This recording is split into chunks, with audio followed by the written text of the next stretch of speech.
Kembali lagi bersama saya Prigi Amatipaldi. Kali ini saya akan membahas pertanyaan yang paling sering ditanya oleh teman saya. Ya, pertanyaannya ialah mengapa pembukaan catur sangat sulit sekali dipelajari? Ya, kira-kira pertanyaannya seperti itu dan saya akan langsung menjawabnya. Pertama, pembukaan itu sebenarnya mudah, tidak begitu sulit. Hanya saja pembukaan itu sangat banyak sekali, jadi membutuhkan waktu yang cukup lama untuk mempelajarinya. Ya,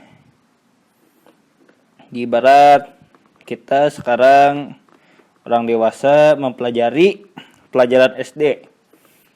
Ya, pelajaran SD tergolong pelajaran yang sangat mudah, tetapi pelajarannya yang sangat banyak membuat kita menjadi malas untuk mempelajarinya. Kira-kira konsepnya seperti itu. Ya. Jadi pertama ialah kesulitan mempelajari pembukaan catur ialah dari segi kuantitasnya.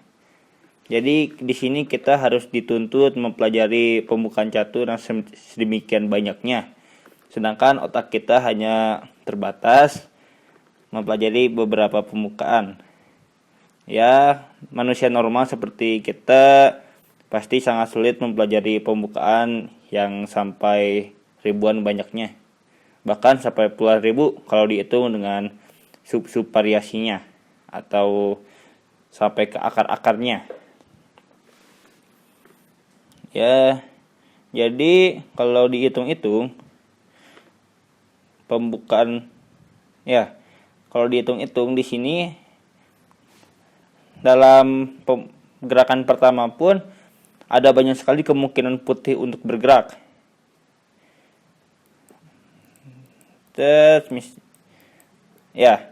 Ada dua kemungkinan pion putih dan kuda untuk bergerak.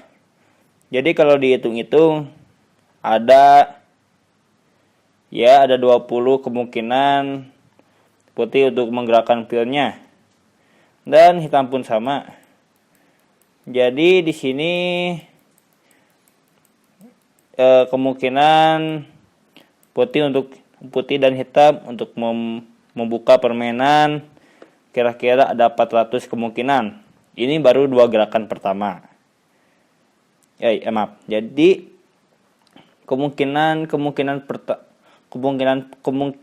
pertama, langkah pertama putih dan hitam bergerak ada 400.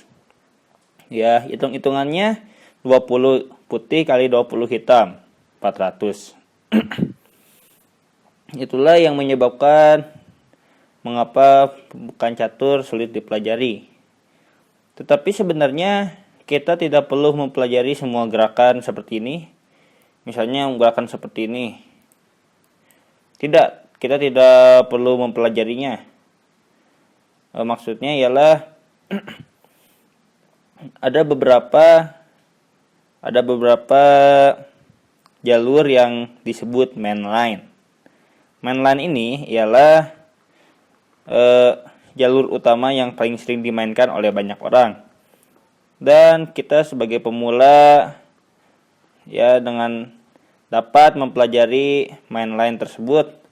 Jadi kita tidak perlu mempelajari banyaknya gerakan-gerakan variasi-variasi rumit seperti ini misalnya. Itulah yang menyebabkan mengapa pembukaan catur sangat sulit.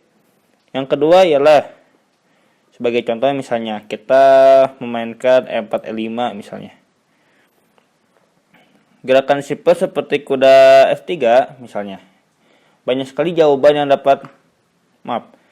bahkan putih menggerakkan pionnya pun ada beberapa variasi yang dapat ada beberapa jalur yang dapat dimainkan hitam.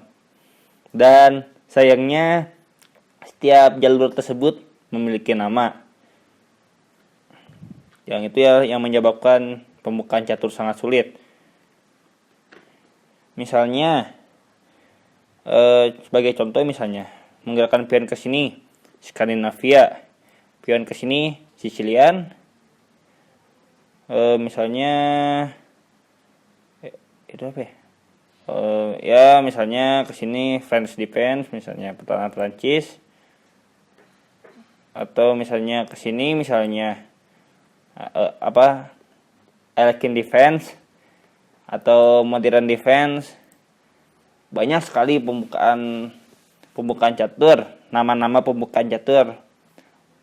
Ya, walau hanya dalam gerakan pertama. Misalnya kita ambil satu cabang E4, E5, kuda F3 misalnya. Ya, pembukaan kesukaan saya ini. Ya, di sini kita memiliki sekali banyak jawaban. Misalnya yang tadi ada kira-kira ada 4 jawaban yang umum misalnya. Dalam satu jawaban tersebut, misalnya E5, di sini putih juga dapat memainkan banyak sekali variasi misalnya.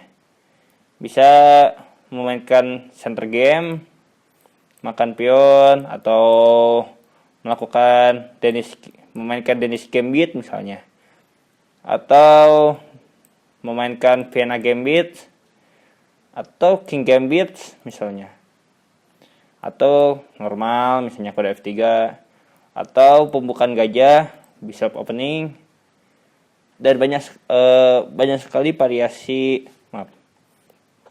Ya, Napoleon defense, Napoleon attack, Queen Ward attack, dan banyak sekali pembukaan catur ini. Nama-nama pembukaan catur. Ya. Dan dalam setiap nama biasanya ada konsep mainline, submainline, variasi, dan subvariasi. Jadi dan sejarahnya pun biasanya suka ada. Jadi dalam satu pembukaan itu banyak sekali hal yang dapat dipelajari. Ya. Misalnya Alekin Defense misalnya. Alekin Defense. Kita dapat mempelajari pembukaan dan mempelajari nama orangnya juga dapat kita pelajari, seperti siapa itu Alekin, atau mengapa dia menciptakan pembukaan ini misalnya. Jadi di sini walaupun yang diutamakan ialah pembukaan, tetapi dengan adanya nama-nama tersebut dapat mensugesti kita menjadi pembukaan ini sangat rumit. Apalagi pembukaan ini. Bagaimana dengan pembukaan ini misalnya. Ya, itulah yang mensugesti kita mengapa pembukaan itu sangat rumit. Walaupun pada dasarnya pembukaan itu sangat rumit. Ya, jadi ini perlu diperhatikan bahwa gerakan yang saya lakukan ialah pembukaan klasik. Berbeda dengan pembukaan modern. Pembukaan hypermodern misalnya. D4 kuda F3 misalnya. Kuda F6. D5 kode F6 misalnya. Pembukaan Indian check, Indian defense, dan jadi banyak sekali variasi-variasi yang menjelumat atau rumit dalam pembukaan. Ada juga jadi ada juga yang namanya konsep pembukaan. Jadi walaupun kita hafal setiap gerakan, misalnya sesudah E4 E5 kita harus menggerakkan kuda F3 misalnya. Kalau kita menggerakkan kuda C6, kita harus menggerakkan gajah ke C4. Dan apabila kita menggerakkan kudanya menuju F6, kita akan menggerakkan gajah ke G5. Dan apabila kita memakan pion, apabila kita menggerakkan pion, kita dapat memakan pionnya. Dan setelah kita memakan pion, kita dapat mengorbankan kuda. Sayangnya, pembukaan tidak semudah itu. Di sini kita harus mengerti konsep-konsep pembukaan.